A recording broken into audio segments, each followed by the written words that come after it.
നീ എന്നതാടാ ഇവയെ കാണിക്കുന്നത്? ചവിട്ട് നടക്കും. ഇതല്ലേ കുച്ചിപ്പുടി. ഒന്ന് പോടാവേ, ഇതാണ് ഭരതനാട്യം. ഇത് ഭരതനാട്യം ഗിരതനാട്യം ഒന്നുമില്ല. പിന്നെ അല്ലേ, ഇതാണ് മാർഗംകളി. അങ്ങനെയാണെങ്കിൽ മാർഗംകളിക്ക് നമുക്ക് വേറെ പേരിടാം. ഇഷ്ടമില്ല? ഇത് മാർഗംകളിയൊന്നും അല്ല കേട്ടോ, ഇത് മരണക്കളിയാ. ആ വർക്കിച്ചനും ബെന്നിച്ചനും കണ്ട വെട്ടുപോത്തിനെ പോലെ ഇരിക്കും. അവന്മാരുടെ ഒരേ ഒരു പെങ്ങളാ. നീ അവന്മാരുടെ കൈ പെടാതെ നോക്കണം കേട്ടോ. സഖാവേ, എന്നതാ കൊച്ചിന്റെ പേര്? പേരറിഞ്ഞിട്ട് നിനക്ക് എന്തോണം പോടാണ്. നീ ആ കല്ലെടുത്ത് കുടിക്കും. കൊച്ചിന്റെ പേര് എന്തായിരിക്കും? ആനി എന്തേ എടുത്തേ കപ്പായ అవునునే ആനി ഇങ്ങ് വന്നേ. എടേ, നീ അങ്ങാടി പോകുമ്പോ ഇതും കൂടി കൊടുത്തേക്ക്. എനിക്കൊന്നും പറ്റില്ല. എനിക്ക് വായി നോക്കിയാ കണ്ടാ തന്നെ കലി വരും. നീ അവന്റെ വായി നോക്കണ്ടീ. പോയി ചായ, അതാക്കിന്റെ പൈസ പോലും കിട്ടൂല.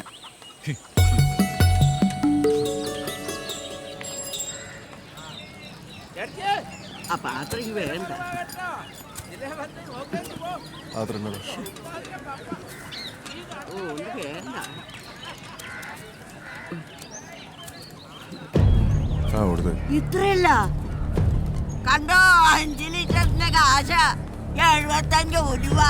അങ്ങാടിയിലേ വേറെ കടകളില്ലാത്തന്റെ പൊളപ്പാ ഇവന്. നിനക്ക് ഒരു കാലത്തും ഗുണം പിടിക്കില്ല.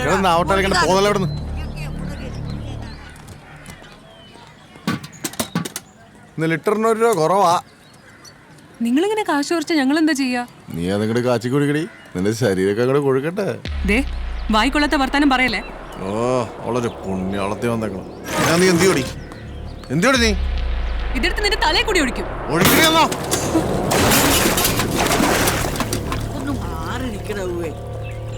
ഒഴിക്കടി, ഒഴിക്ക്. ദിവസം മുഴുവൻ പറമ്പിലും പശുവിന്റെയും പിന്നാലെയൊക്കെ നടന്ന് ഇത് കൊണ്ടാക്കി കൊണ്ടുവരുമ്പോ കാശോ ഇല്ല. എന്നിട്ട് ഇവനൊക്കെ വായിലിരിക്കുന്ന കൂടെ കേൾക്കണം. നിങ്ങളൊക്കെ വലിയ കർഷക സംഘത്തിന്റെ നേതാവാണെന്നല്ലേ പറയുന്നത്. ഞങ്ങളെ പോലുള്ള പാവങ്ങൾ എങ്ങനെ ജീവിക്കുന്നു നിങ്ങൾക്കറിയോ? സ്വഭാവമാണത്രേ.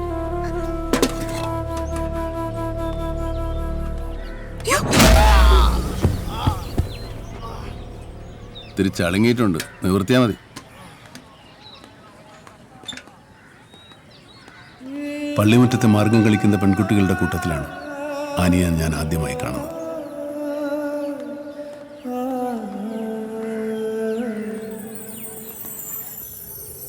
അതിനുശേഷം കർഷക സംഘം ഒരു തീരുമാനമെടുത്തു.